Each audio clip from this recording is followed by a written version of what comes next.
بسم اللہ الرحمن الرحیم۔ گمنام ہیرو کے معزز ناظرین السلام علیکم۔ دوستو لائک ضرور کر دیا کریں، شکریہ۔ آئیے چلتے ہیں کہانی کی طرف۔ یقیناً وہ میری غفلت کے دوران کچھ ایسے انجیکشن دیتے تھے اور میری خوراک میں ایسی دوائیں حل کرتے ہوں گے جس سے میرا دماغ بری طرح کمزور ہو رہا تھا۔ جب دماغ کمزور ہو تو قوت ارادی قائم نہیں رہتی۔ ہپناٹزم کا عمل کرنے کے لیے 3 باتیں لازمی ہیں۔ اول تو پر اثر شخصیت جسے دیکھتے ہی معمول متاثر ہو جائے، دوسری آنکھیں جو اپنے معمول کو دیکھیں تو معمول کا دل کھینچا چلا آئے یا کمزوری سے دھڑکنے لگے، تیسری آواز آتی ہے۔ تنویمی عمل کرنے والا اپنی باری برکم مگر پر اثر آواز سے اپنے معمول کو متاثر کرتا ہے۔ اس وقت میرے ساتھ جو ہو رہا تھا وہ محض آواز کے ذریعے ہپناٹائز کرنے والا عمل تھا۔ جو لوگ جسمانی اور دماغی طور پر مستحکم ہوتے ہیں وہ دوسروں سے متاثر نہیں ہوتے، انہیں ٹرانس میں لانے اور اپنا معمول بنانے کے لیے ایسے ہی مختلف مراحل سے گزارا جاتا ہے۔ میں نے پھر ایک بار بیدار ہونے کے بعد دیکھا، اب وہ عورت میرے پاس نہیں تھی۔ مجھے 2 بڑی بڑی گھورتی ہوئی آنکھیں دکھائی دیں۔ وہ سرخ آنکھیں انگاروں کی طرح دہک رہی تھی۔ اگرچہ وہ پورا انسان میرے سامنے موجود تھا، اچھا قداور تھا، اندھیرا بھی نہیں تھا کہ وہ چھپا رہتا اور کسی طرح صرف آنکھیں نظر آتی، لیکن وہ آنکھیں ایسی خوفناک اور ایسی متاثر کرنے والی تھی کہ میں صرف آنکھوں کو دیکھتا رہ گیا۔ اس کے وجود کو دیکھنا بھول گیا، اگرچہ اس کی آنکھوں میں آنکھیں ڈال کر دیکھنے کی ہمت نہیں تھی، مگر میری آنکھیں اس کی طرف کھینچی ہوئی تھی۔ دل دھڑک رہا تھا۔ میں کبھی سوچ بھی نہیں سکتا تھا کہ جسمانی اور دماغی کمزوریوں کی انتہا کو پہنچ کر دشمنوں کے رحم و کرم پر پڑا رہوں گا۔ اس کی باری برکم آواز سنائی دی، فرہاد تم میری آنکھوں میں دیکھ رہے ہو اور دیکھتے رہو گے، میری آنکھوں سے نظریں نہیں ہٹا سکو گے۔ وہ نہ کہتا تب بھی میں یہی کرتا۔ اس نے کہا، میں جانتا ہوں تمہیں بھوک لگ رہی ہوگی، تمہارا حلق خشک ہو رہا ہوگا، مگر تمہیں کھانے پینے کے لیے کچھ نہیں ملے گا، تم صرف ان آنکھوں کو دیکھتے رہو گے اور آہستہ آہستہ آنکھیں بند کر کے سو جاؤ گے۔ تمہارے دماغ میں یہ آنکھیں نقش رہیں گی، تم بند آنکھوں کے پیچھے جاگتے رہو گے تو میری آنکھیں نظر آئیں گی۔ خواب غفلت میں رہو گے تب بھی میری آنکھیں تمہیں دیکھتی رہیں گی اور تم ان آنکھوں میں ڈوبے رہو گے۔ دیکھو تمہاری آنکھیں بند ہو رہی ہیں، تمہاری آنکھیں بند ہوتی جا رہی ہیں۔ میں نے محسوس کیا کہ میری آنکھیں واقعی بند ہوتی جا رہی ہیں اور میں غافل ہوتا جا رہا ہوں۔ آخر میں اس کے حکم کے مطابق سو گیا۔ اس نے درست کہا تھا، سونے کے بعد بھی مجھے وہ آنکھیں دکھائی دیتی رہیں اور میں ان آنکھوں کی گہرائیوں میں ڈوبتا رہا، ابھرتا رہا، ان آنکھوں سے متاثر ہوتا رہا۔ ایسے ہی وقت مجھے شیبہ کی آواز سنائی دی، فرہاد فرہاد میں شیبہ بول رہی ہوں، ہوش میں آؤ۔ میں نے محسوس کیا جیسے یہ جانی پہچانی آواز ہے، مگر کس کی آواز ہے؟ بڑی حیرانی کی بات تھی کہ میں شیبہ کو بول رہا تھا مگر اتنا سمجھتا تھا کہ میں اس آواز کو پہچان رہا ہوں۔ وہ میری سوچ پڑ رہی تھی۔ میں نے کہا، ہاں فرہاد تم میری آواز کو پہچانتے ہو، مجھے یاد کرو، میں شیبہ ہوں، تمہاری شیبہ ہوں۔ میں تمہیں آمنہ اور پومی کے متعلق بہت کچھ بتانا چاہتی ہوں، بہت سی ایسی اطلاعات ہیں جو تمہارے لیے ضروری ہیں، پلیز اپنے آپ کو سنبھالو۔ جب میں اپنے آپ میں نہیں تھا تو خود کو کیا سنبھالتا؟ میرے دماغ میں شیبہ کی سوچ کی لہریں ذرا دیر کو رہتی تھی پھر گم ہو جاتی تھی۔ دماغ اس قدر کمزور تھا کہ ان لہروں کو زیادہ دیر تک محسوس نہیں کر سکتا تھا۔ نتیجہ یہ ہوتا تھا کہ وہ بار بار پکارتی تھی، میرے دماغ میں اچھی طرح جم کر مجھے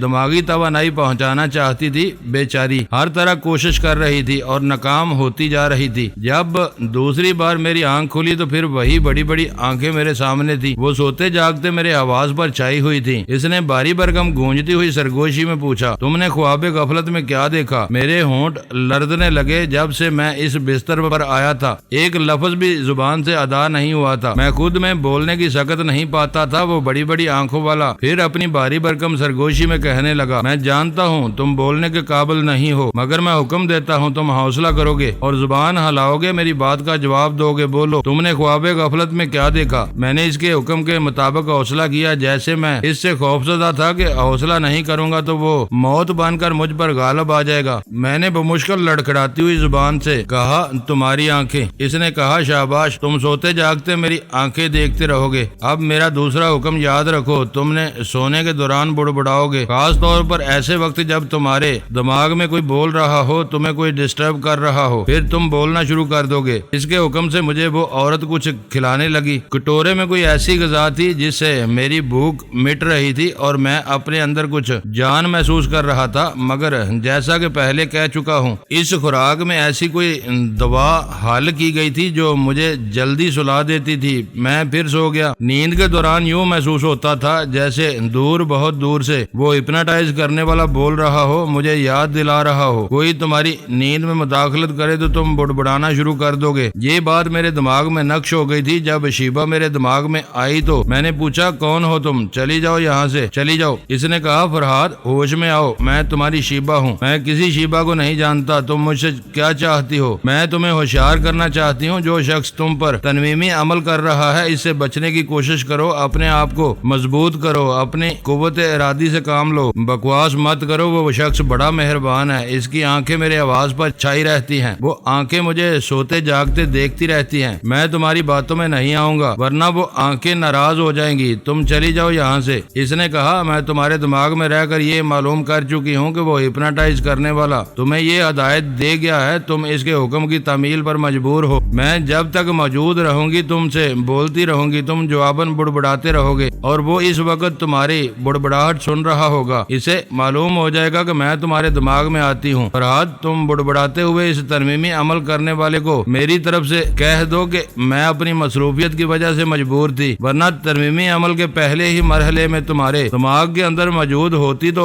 وہ کبھی کامیاب نہ ہو سکتا۔ میں اب بھی مایوس نہیں ہوں، میں تمہیں اس کے طلسم سے نکالنے کی کوشش کرتی رہوں گی۔ وہ اپنے طور پر کوشش کر رہی تھی، مجھے کچھ پتا نہیں، میں تو اپنے آپ کو بھولتا جا رہا تھا۔ بس اتنا ہی یاد رہتا تھا کہ وہ تنویمی عمل کرنے والا میرے اندر سما گیا ہے۔ وہ جو بولتا ہے وہی میں بولتا ہوں، وہ جو حکم دیتا ہے وہی میں کرتا ہوں۔ اس کے سوا کسی دوسرے کو نہیں جانتا، خود اپنے آپ کو بھی نہیں پہچانتا۔ وہ تنویمی عمل کرنے والا چاہتا تو میں اپنے آپ کو قطعی بھول جاتا، لیکن ان کا یہ مقصد نہیں تھا۔ وہ تو مجھے فلسفی، ہیوگو، انجینئر تھرماکوائل اور مکینک براڈنوز وغیرہ کی طرح اس طرح زندہ رکھنا چاہتے تھے کہ میں اپنے جسمانی وجود کو بھول جاؤں، خود کو روح کی حیثیت سے یاد رکھوں اور وہی سب کچھ کرتا رہوں جو یہاں دوسرے فلسفی، انجینئر اور مکینک وغیرہ کر رہے تھے۔ خود کو پہچانتے تھے، اپنی پوری ہسٹری شیٹ ان کو یاد تھی کہ وہ ماضی میں کیا رہ چکے ہیں، لیکن یہ بے تکی بات ان کے دماغ میں نقش رہتی تھی کہ ان کا جسمانی وجود نہیں ہے اور وہ محض روحیں ہیں۔ پھر میں نے بھی اعتراف کر لیا کہ میں جسمانی وجود نہیں رکھتا ہوں، میں ایک روح ہوں، فرحاد علی تیمور کی روح۔ مجھ سے یہ منوانے کے لیے بڑے طویل عمل سے گزارا گیا۔ ایک تو یہ کہ مجھے وقتاً فوقتاً بھوکا پیاسا رکھا گیا، دوسرے یہ کہ جسمانی اور دماغی طور پر کمزور بنایا گیا، اس قدر کمزور کہ کوئی دوسرا میرے آواز پر چھا جائے، اور وہ تنویمی عمل کر کے میرے دل و دماغ پر چھا گیا تھا۔ پہلے تو اس نے میرے حوصلوں کو پست کیا، پھر فرحاد والی شخصیت کو ختم کیا، صرف وہی میرے اندر سمایا رہا۔ جب میں اس کی طرح سوچنے لگا، اس کی طرح بولنے لگا، تو پھر اس نے مجھے وقت پر کھانا دینا شروع کیا، میرے جسم میں توانائی پیدا کرتا گیا، میری دماغی توانائی بھی بحال ہوتی گئی، لیکن اس وقت تک میں خود کو جسمانی طور پر فراموش کر چکا تھا۔ اپنے آپ کو ایک روح تسلیم کرتے ہوئے اس ترمیمی عمل کرنے والے کو خود سے برتر، افضل اور حاکم سمجھنے پر مجبور ہو گیا۔ وہ کون تھا میں نہیں جانتا۔ ترمیمی عمل کے دوران اس کی آنکھیں یاد رہتی تھی۔ جب میں نارمل ہونے لگا تو اس نے میرے سامنے آنا چھوڑ دیا۔ اب میرے پاس ایک ہیڈ فون ہوتا تھا جسے میں جیب میں رکھتا تھا۔ اس ہیڈ فون سے اشارہ موصول ہوتے ہی اسے اپنے کانوں پر پہن لیتا تھا، پھر وہی باری برکم حاکمانہ آواز میرے کانوں میں آتی تھی۔ وہ جو کہتا تھا میں اس پر عمل کرتا تھا۔ وہاں جتنی بھی اہم شخصیتیں، مثلا انجینئر تھرماکوائل، مکینک براڈنوز اور فلسفی ہیوگو آرنلڈ وغیرہ تھی، سب کو جیبوں میں ایسا ہیڈ فون ہوتا تھا، اور جب بھی انہیں اشارہ موصول ہوتا تو وہ کانوں میں پہن لیتے تھے، اور جو حکم موصول ہوتا تھا اس پر بے چوں چرا عمل کرتے تھے۔ اپنی داستان کے اس موڑ پر اب میں وہ فرحاد علی تیمور نہیں رہا جس کی اپنی سوچ، اپنے نظریات اور اپنے عزائم ہوا کرتے تھے۔ میں اب جسمانی وجود نہیں رکھتا ہوں۔ شاید میرے بے جان جسم کو تہہ خانے کی انہی دیواروں سے لے جا کر لگا دیا گیا تھا جہاں میں فلسفی ہیوگو، انجینئر تھرماکوائل اور مکینک براڈنوز وغیرہ کے اسموں کو دیوار سے لگا دیکھ چکا ہوں۔ بہرحال اب میں اپنی داستان ایک روح کی حیثیت سے بیان کروں گا، کیونکہ میں پاتال دنیا کا باشندہ ہوں۔ زندہ انسانوں کی دنیا میں جو کچھ میرے ساتھیوں کے ساتھ ہو رہا ہے اس کا ذکر اب شیبہ کرتی رہے گی۔ میرا نام شیبہ مادام ہے۔ آپ سونیا اور پومی وغیرہ کی طرح مجھے بھی اچھی طرح جان گئے ہیں۔ میں مانتی ہوں سونیا کو فرحاد کی زندگی میں ایسا مقام حاصل حاصل ہو چکا ہے جو کسی اور کو نہیں ہو سکتا، لیکن سونیا کو میری طرح یہ فخر حاصل نہیں ہے کہ آج میں دوسری بار راوی بن کر فرحاد کی داستان کو آگے بڑھا رہی ہوں۔ آج سے پہلے انہی صفحات پر میں اپنی زندگی کا مختصر سا خاکہ پیش کیا تھا کہ میں کون ہوں، میرا نام کیا ہے، میں کب پیدا ہوئی اور میں نے ٹیلی پیتھی کا علم کیسے حاصل کیا۔ ان دنوں میں فرحاد کی دوست نہیں تھی، دشمن بھی نہیں تھی، کیونکہ غیر شعوری طور پر اسے متاثر ہو چلی تھی۔ آج میں نے فرحاد کا اعتماد اس حد تک حاصل کر لیا ہے کہ اس نے پاتال دنیا میں پہنچتے ہی مجھ سے کہا تھا کہ میں اس کی عدم موجودگی میں اس کی تمام ساتھیوں کا خیال رکھوں اور ان کی حفاظت کرتی رہوں۔ آج وہ پاتال دنیا میں ہم سے بالکل بیگانہ ہو کر زندگی گزار رہا ہے، ہمیں پہچانتا ہے مگر ہمارے کام نہیں آ سکتا۔ میں نے حتی الامکان کوشش کی تھی کہ اسے پاتال دنیا کے طلسم سے بچا لوں مگر ناکام رہی۔ اب میری کامیابی یہی ہوگی کہ جب تک وہ ہماری دنیا میں واپس نہ آئے اس وقت تک میں اپنی اور اس کے تمام ساتھیوں کی حفاظت کرتی رہوں۔ جب فرحاد اس نامعلوم شخص کے تنویمی عمل سے گزر رہا تھا، اسی دوران میں نے جناب شیخ الفارس کو خطرے سے آگاہ کر دیا تھا۔ انہوں نے کہا فرحاد کو کسی بھی طرح پاتال دنیا سے نکالنا ہوگا، اس کے لیے تم ماسک مین اور ریڈ پاور کے باس سے رابطہ قائم کرو۔ میں نے ان کی ہدایت پر عمل کرتے ہوئے ماسک مین سے رابطہ قائم کیا۔ میں نے شیبہ کی حیثیت سے مخاطب کیا تو اس نے خوش ہو کر پوچھا کیا آپ واقعی شیبہ مادام ہیں؟ میں نے آپ کے متعلق بہت کچھ سنا ہے اور سنتا رہتا ہوں، میری خوش نصیبی ہے کہ سوچ کے ذریعے آپ سے رابطہ قائم ہو رہا ہے۔ میں نے کہا فرحاد بڑی مشکلات میں گرا ہوا ہے، میں اس کے مختصر حالات بتا رہی ہوں، آپ کسی طرح اسے ان مشکلات سے نکالنے کی فوراً کوشش کریں۔ میں مختصر طور پر اسے بتانے لگی۔ اس نے سننے کے بعد کہا یہ کون سی بڑی بات ہے، اگر وہ خفیہ راستہ لیڈی روزینہ کی خوابگاہ میں جاتا ہے تو ہمارے آدمی وہاں پہنچ جائیں گے، سیدھی طرح پہنچنے کا موقع نہ دیا گیا تو دوسرے حربے استعمال کریں گے۔ ماسک مین کے ذرائع بہت وسیع تھے، وہ سپر مین کے ملک میں بھی اپنی من مانی کر سکتا تھا۔ اس کے جاسوس اور اعلی کار کسی وقت بھی لیڈی روزینہ کی رہائش گاہ میں داخل ہو سکتے تھے۔ اس نے وعدہ کیا تھا کہ اس کے آدمی 2 گھنٹے کے اندر فرحاد کو پاتال دنیا سے نکال لائیں گے۔ میں نے ریڈ پاور کے باس کو مخاطب کیا اور اس سے اپنا مختصر سا تعارف کرایا، چونکہ فرحاد کی عدم موجودگی میں پہلی بار ایسے لوگوں سے خیال خوانی کے ذریعے رابطہ قائم کر رہی تھی، اس لیے وہ سب خوشی کا اظہار کر رہے تھے۔ میں نے کہا تمہارے ماسک مین سے رابطہ کر چکی ہوں اور اسے فرحاد کے حالات بتا چکی ہوں، تم بھی مختصر طور پر سن لو۔ میں نے تمام حالات سنانے کے بعد کہا مجھے مریم کی آواز سناؤ۔ ابھی سناتا ہوں۔ وہ اپنی جگہ سے اٹھ کر ریکارڈ روم میں گیا، وہاں سے ایک کیسٹ نکال کر ریکارڈر میں لگانے کے بعد کہا لیجئے سنیے۔ مریم وہی تھی جو لیڈی روزینہ کی رہائش گاہ میں مدام کہلاتی تھی اور وہاں کی نوجوان لڑکیوں کی نگران کی حیثیت سے ملازمت کر رہی تھی۔ اس کی آواز سننے کے بعد میں نے شیخ صاحب سے کہا اب میں مریم کے پاس جا رہی ہوں۔ انہوں نے کہا ہر جگہ خود کو شیبہ کی حیثیت سے متعارف نہ کراؤ، ایک تو وقت ضائع ہوگا، دوسرے خود کو جس قدر راز میں رکھ سکتی ہو رکھو، فرحاد بن کر خیال خوانی کرو۔ میں نے یہی کیا۔ مریم کو فرحاد بن کر مخاطب کرتے ہوئے کہا میں فرحاد بول رہا ہوں۔ اس نے خوش ہو کر پوچھا کیا تم زندہ ہو؟ ہاں اللہ تعالیٰ کا کرم ہے، ویسے لیڈی روزینہ کی خوابگاہ میں پہنچنے کے بعد کوئی نہیں مرتا، جتنے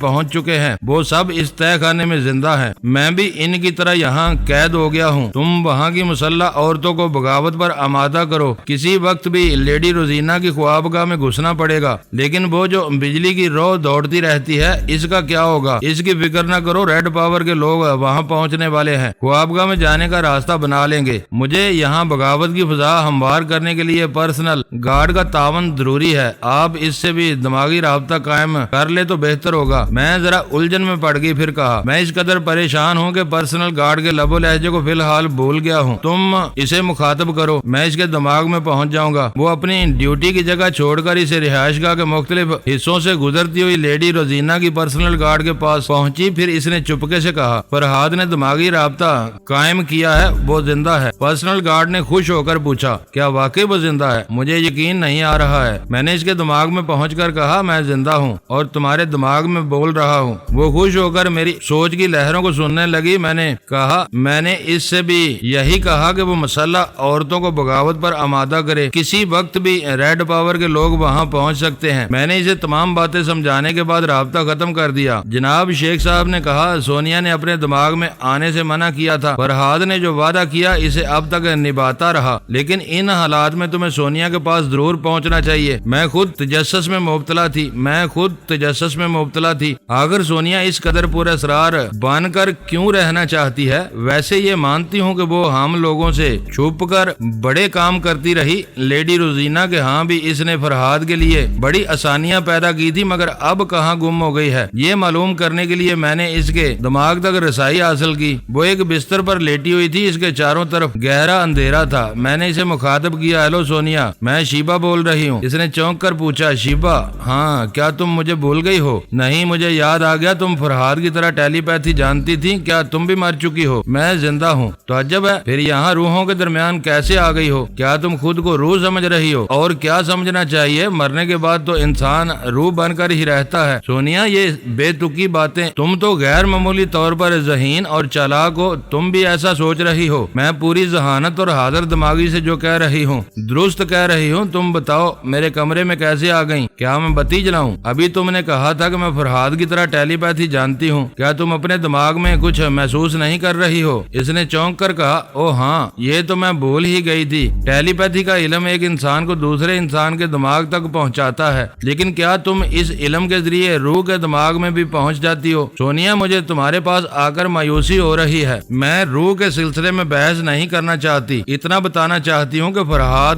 خطرات میں گرا ہوا ہے، وہ بھی تمہاری طرح اسی چکر میں آنے والا ہے، ابھی تنویمی عمل کے مختلف مراحل سے گزر رہا ہے، ہو سکے تو کسی طرح اس کے پاس پہنچو اور اسے اس چکر سے نکالو۔ فرحاد کا نام سنتے ہی وہ اٹھ کر بیٹھ گئی تھی۔ پھر اس نے پوچھا، کیا میرا فرحاد یہاں آ گیا ہے؟ کیا وہ بھی مر چکا ہے؟ اوہ گاڈ، سونیا، تم وہی ہو جو فرحاد کی موت بن کر آنے والوں کو چٹکیوں میں اڑا دیا کرتی تھی، آج اس کی موت پر خوش ہو رہی ہو؟ مجھے خوش کیوں نہیں ہونا چاہیے، وہ تو مرنے کے بعد میرے ہی پاس آئے گا، یہاں تمام روحیں رہتی ہیں، اس کی روح بھی میرے پاس آئے گی۔ سونیا، میری بات سمجھنے کی کوشش کرو، اگر تمہارا فرحاد دشمنوں کے جال میں پھنس رہا ہو تو تم اسے نکالنا نہیں چاہو گی؟ یہاں کوئی کسی کا دشمن نہیں ہے، یہ تمہاری دنیا جیسی دنیا نہیں ہے، یہاں کوئی خود غرضی، لالچی اور ہوس پرست نہیں ہے۔ جب خود غرضی نہ ہو، جب کسی طرح کی ہوس نہ ہو تو کوئی کسی سے دشمنی نہیں کرتا۔ سونیا، اس دنیا میں کوئی ایسی جگہ نہیں ہے جہاں ہوس کے بندے نہ رہتے ہوں، تم بہت بڑے چکر میں پھنس گئی ہو۔ شیبہ، میری باتیں تمہاری سمجھ میں نہیں آئیں گی، اگر سمجھنا چاہتی ہو تو فوراً مر جاؤ۔ میں کتنی نادان تھی، اپنے ساتھیوں کو موت سے بچاتی تھی، اب میری خواہش ہے کہ میرے تمام ساتھی ہنستے کھیلتے اپنی جان دے دیں اور یہاں چلے آئیں، یہاں بڑا مزہ آتا ہے۔ میں نے پوچھا، اتنی گہری تاریکی میں تمہیں کیا مزہ مل رہا ہے؟ او ہو شیبہ، کیا تم اتنا بھی نہیں جانتی کہ مرنے کے بعد قبر کی تاریکی نصیب ہوتی ہے؟ ہمیں زندگی میں روشنی سے محبت ہوتی ہے، مگر مرنے کے بعد تاریکی سب سے زیادہ اچھی لگتی ہے۔ میں دوسری روحوں کے ساتھ روشنی میں بھی جاتی ہوں، اس کے باوجود ہم تمام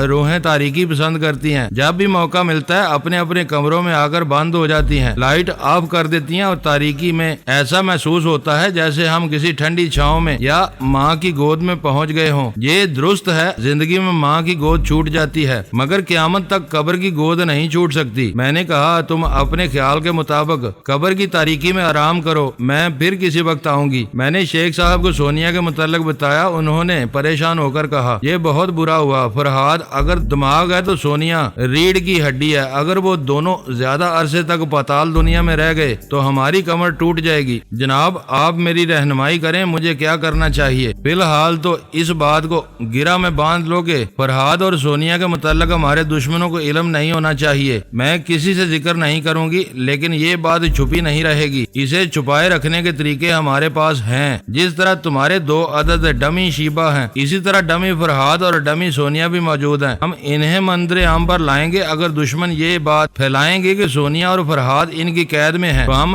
ڈمی سونیا اور فرحاد کے ذریعے یہ ثابت کریں گے کہ وہ آزاد ہیں اور ہمیشہ کی طرح آزادانہ زندگی گزار رہے ہیں۔ یہ تدبیر اچھی ہے، مگر آپ مجھے یہ بتائیں، میں سونیا اور فرحاد کے لیے کیا کر سکتی ہوں؟ انہیں کس طرح وہاں سے جلد از جلد نکالا جائے؟ ماسک مین، ریڈ پاور کا باز، یہ سب کوشش کر رہے ہیں۔ تم نے مریم کو اور لیڈی روزینا کی پرسنل گارڈ کو بھی بغاوت کے لیے تیار رکھا ہے، یہ سب ہماری بیرونی امداد ہے۔ اب اندرونی طور پر ہماری ذاتی کوششیں کیا ہو سکتی ہیں؟ فی الحال تو دماغ میں یہی بات آتی ہے کہ تم پومی کے ساتھ لگی رہو، اس سے کہو وہ فی الحال بھگوان ہیرا سوامی کو چھوڑ کر لیڈی روزینہ کی طرف تو توجہ دے اور کسی طرح پاتال دنیا میں پہنچنے کی کوشش کرے۔ جناب شیخ الفارس صاحب تل ابیب آئے تھے۔ وہاں کے سرکاری وفد نے بڑی گرمجوشی سے ان کا استقبال کیا تھا۔ وہاں کے حکام نے ان کے لیے مختلف تقریبات کا اہتمام کیا تھا۔ انہوں نے کہا، میں صرف ایک دن کے لیے آیا ہوں، ضروری باتیں کروں گا پھر چلا جاؤں گا۔ میں ابھی تل ابیب کے حالات تفصیل سے بیان نہیں کروں گی کیونکہ مجھے وقتاً فوقتاً پومی کے پاس پہنچنا پڑتا ہے۔ شیخ صاحب نے ان سے مذاکرات کے دوران کہا، ہمارے درمیان دوستی اور بھائی چارے کی فضا قائم ہو سکتی ہے۔ رہ گیا یہ سوال، فرحاد اور شیبہ کی دوستی آپ لوگوں کو فائدہ پہنچائے گی یا نقصان؟ تو میں اس بات کا یقین دلانا چاہتا ہوں کہ دوستی سے کبھی نقصان نہیں پہنچتا جب تک کہ اس دوستی میں کھوٹ پیدا نہ ہو۔ ایک افسر نے کہا، فی الحال ہماری دوستی اس طرح قائم رہ سکتی ہے کہ آپ شیبہ کا مطالبہ نہ کریں۔ یہ ہماری قوم سے، ہمارے وطن سے اور ہمارے مذہب سے تعلق رکھتی ہے، یہی اس کی جائے پیدائش ہے، لہذا اسے یہاں سے نہیں جانا چاہیے۔ شیخ صاحب نے تائید میں سر ہلا کر کہا، میں مانتا ہوں شیبہ کو اپنے ملک میں رہنا چاہیے اور فرحاد کو ہمارے پاس، اسی طرح آپس میں اعتماد قائم ہو سکتا ہے، لیکن میں آمنہ کو اپنے ساتھ لے جاؤں گا۔ ان کے لیے یہ بڑی خوشی کی بات تھی کہ وہ شیبہ کو حاصل کر رہے تھے اور ہمیشہ اپنے پاس رکھنے والے تھے، پھر بھلا آمنہ کے جانے پر کیا اعتراض کر سکتے تھے؟ انہوں نے اسے جانے کی اجازت دے دی۔ میں نے پومی کے پاس پہنچتے ہی اسے مخاطب نہیں کیا، چپ چاپ اس کے حالات اور خیالات معلوم کرتی رہی۔ اس کے ماسٹر واٹسو روکی نے اسے بہت کچھ سکھایا تھا، مرجانہ کی طرح اسے فولاد بنا دیا تھا اور اسے بار بار یہ سمجھاتا رہتا تھا کہ کسی بھی معاملے میں انسان کو جذباتی اور جوشیلا نہیں ہونا چاہیے، لیکن فرحاد کے معاملے میں وہ بے حد جذباتی تھی۔ یہ بات میں نے چپکے سے معلوم کی، ورنہ کوئی اپنے دل کی بات کب بتاتا ہے یا بتاتی ہے۔ جب فرحاد نے رنگون میں اسے پہلی بار دیکھا تو وہ رومانہ کی ہو بہو تصویر تھی، صرف اس کی ہم شکل نہیں بلکہ اس کی صلاحیتوں کو بھی اپنایا ہوا تھا۔ اگرچہ اس کی صلاحیتوں میں پختگی نہیں تھی، پھر بھی رومانہ کی طرح بے حد اسمارٹ تھی، رومانہ کے قریب آنا چاہتی تھی۔ فرحاد جو حسن پرستی کے معاملے میں بدنام ہے، اس نے پومی کو بہکنے سے باز رکھا، اسے بڑی محبت سے سمجھایا اگر وہ فرحاد کے شانہ بشانہ کوئی کام کرنا چاہتی ہے تو اسے اپنی تمام صلاحیتوں میں پختگی پیدا کرنا ہوگی، سونیا، رومانہ اور مرجانہ کی طرح بننا ہوگا۔ اس کے لیے فرحاد نے اسے بابا صاحب کے ادارے میں بھیج دیا تھا۔ وہ دن ہے اور آج کا دن اس نے صرف فرحاد کو حاصل کرنے کی لگن میں بہت کچھ سیکھا تھا۔ ماسٹر واٹسو روکی نے بھی اعتراف کیا کہ وہ مرجانہ کو جتنا سکھا چکا تھا، پومی اس سے زیادہ سیکھ چکی ہے، مکمل فولاد بن گئی ہے۔ پھر اس نے عملی میدان میں قدم رکھتے ہی اپنی صلاحیتوں کو دوستوں اور دشمنوں سے منوا لیا تھا۔ پچھلے دن فرحاد نے اسے کہا تھا کہ بھگوان ہیرا سوامی کے کیس میں وہ پومی کے ساتھ رہے گا اور شاید اس کے آشرم میں اس سے ملاقات ہو سکے۔ فرحاد کا اتنا کہہ دینا ہی کافی تھا۔ وہ اسے مل بیٹھنے کے لیے پہلے تو ہیرا سوامی کے آشرم میں پہنچی، پھر مختلف چالیں چلتی ہوئی ہیرا سوامی کے قریب پہنچ گئی۔ اس کے اور مان نیلما داسی کے ساتھ ہیلی کاپٹر میں بیٹھ کر شکاگو کی ایک رہائش گاہ میں آ گئی۔ اس کا خیال تھا کہ وہ بھگوان ہیرا سوامی کو ٹریپ کر رہی ہے اور اس کے کسی خفیہ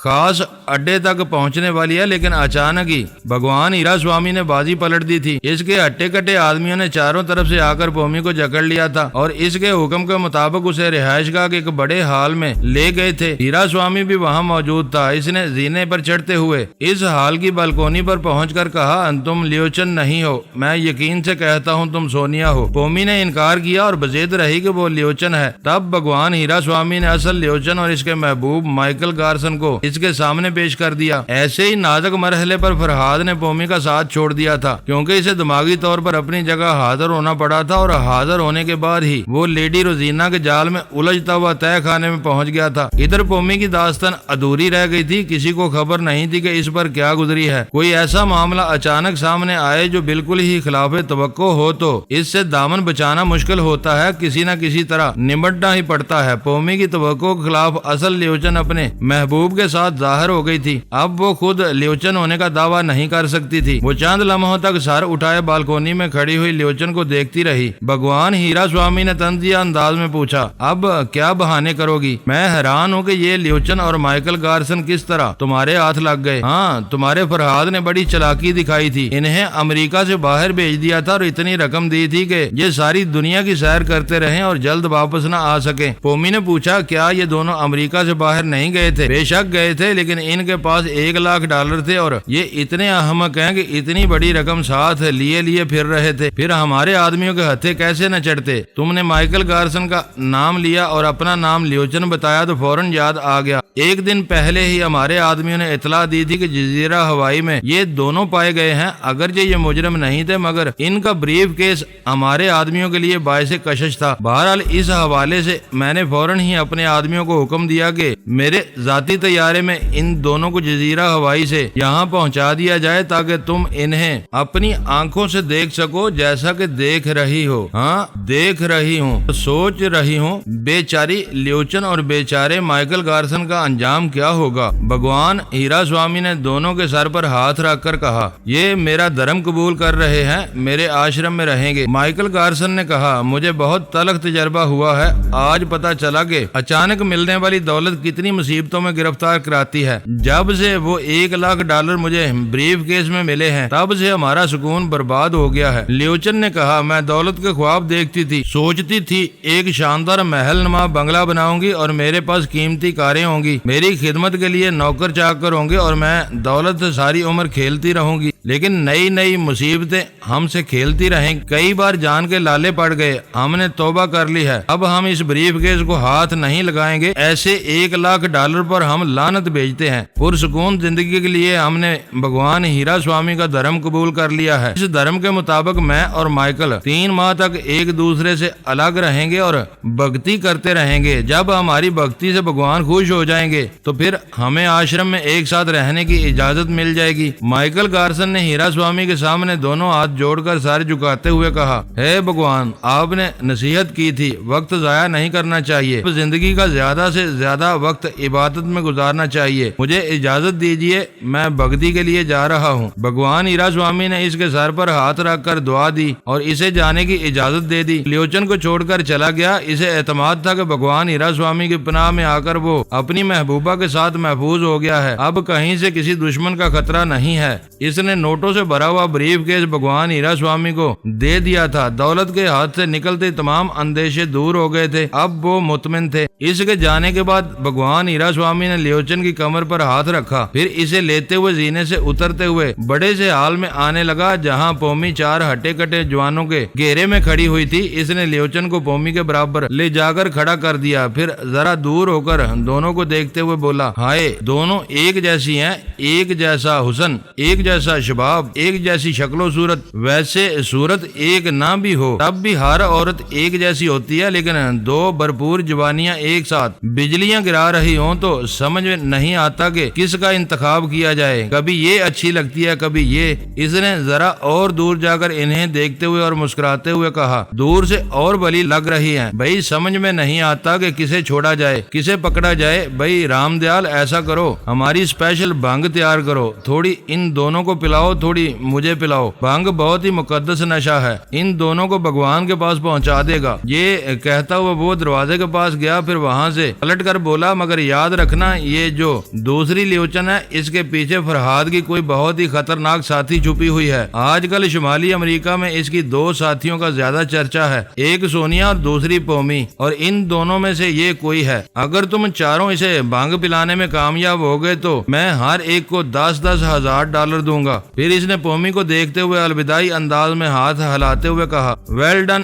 ویل بناسپتی لیوچن، اگر تم راضی خوشی بھنگ پی لو تو تمہارے لیے بہتر ہوگا، یہ بہت پیارا نشہ ہوتا ہے، تم خود بخود اپنی اصلیت اگلتی جاؤ گی۔ یہ کہتے ہوئے وہ دروازہ کھول کر باہر آیا، پھر باہر سے اس دروازے کو بند کر دیا۔ دوسرے کمرے میں ماں نیلما داسی پریشان حال کھڑی تھی، کیونکہ اس کے سامنے ہی پومی کو 4 ہٹے کٹے گنڈے پکڑ کر حال میں لے گئے تھے۔ اس نے بھگوان ہیرا سوامی کو دیکھتے ہی پوچھا، آپ کیا کر رہے ہیں؟ بیچاری کو گنڈوں کے حوالے کیوں کر دیا؟ وہ باہر سے دروازہ بند کر رہا تھا۔ اس نے گھوم کر اسے دیکھتے ہوئے کہا، میں نے 1000 بار منع کیا ہے، پیچھے سے آواز نہ دیا کرو اور نہ ہی کسی بات پر ٹوکا کرو، آپ مجھے بات بات پر ڈانٹ دیتے ہیں، میں چپ ہو جاتی ہوں، مگر آپ جو کچھ کر رہے ہیں ایک دن اس سے بہت بڑا نقصان پہنچے گا۔ نقصان مجھے پہنچے گا، تمہارا کیا جائے گا؟ بہت کچھ جائے گا، میں نے آپ کے ہر حکم کو مانا ہے،